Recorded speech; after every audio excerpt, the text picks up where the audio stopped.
Assalamualaikum warahmatullahi wabarakatuh.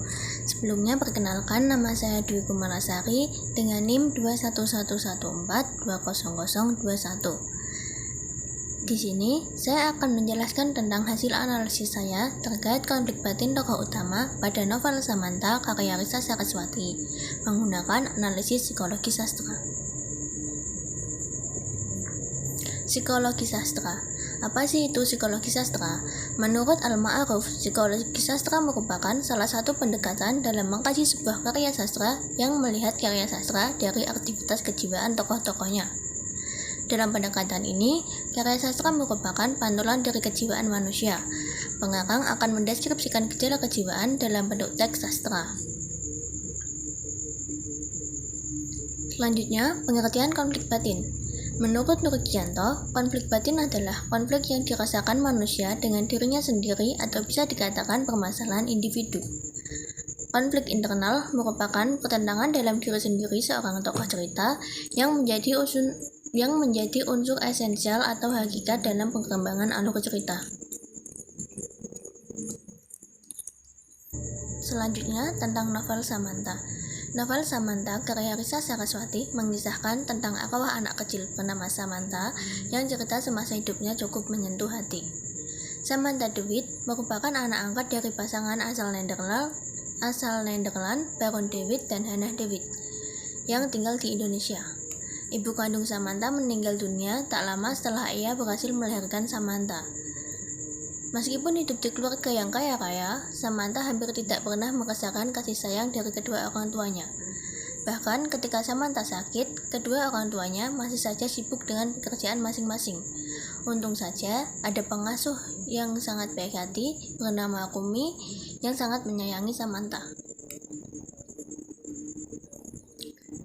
Bentuk-bentuk konflik batin yang dialami oleh Samantha. Yang pertama ada depresi, yang kedua rasa bersalah, yang ketiga iri, yang keempat kecewa, dan yang kelima ingin diperhatikan. Kita masuk kepada pembahasan yang pertama adalah konflik batin depresi. Depresi yang dialami Samantha dalam novel ini digambarkan dengan Samantha yang sering menangis di kamarnya. Dia merasa sangat kesepian, bahkan terkadang dia akan mengakui dengan sendiri bahwa hidupnya sangat tidak bahagia. Dibuktikan dalam penggalan narasi berikut ini.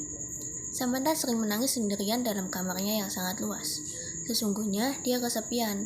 Terkadang saat pertahanan egonya runtuh, dia akan mengakui bahwa hidupnya sangat tidak bahagia. Selanjutnya, konflik batin rasa bersalah.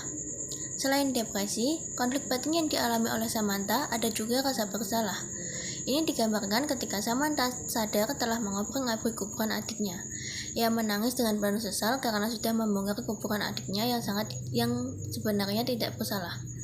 Apalagi ditambah dengan Hannah yang tiba-tiba datang dan langsung memarahi Kasmini. Kasmini adalah salah satu pembantu di keluarga DeWitt yang tadi sempat membantu Samantha membenarkan kuburan adiknya. Berikut adalah kutipannya. Anak itu merasa sangat bersalah. Dia terus menangis sambil membersihkan tanah pada bajunya. Dia juga merasa sedih karena melibatkan Kasmini yang tidak bersalah dalam masalah ini. Bentuk konflik batin selanjutnya adalah rasa iri. Ini digambarkan dengan saat di mana Samantha terus-terusan melihat Hannah dan Baron yang mendatangi makam adiknya di halaman belakang rumah. Dia merasa sikap orang tuanya tidak adil karena lebih sayang pada jasad yang terpendam daripada dirinya yang masih hidup. Bahkan, Samantha sampai pernah berpikir untuk menukar nasib dengan adiknya yang sudah mati agar disayang oleh kedua orang tuanya. Berikut adalah kutipannya.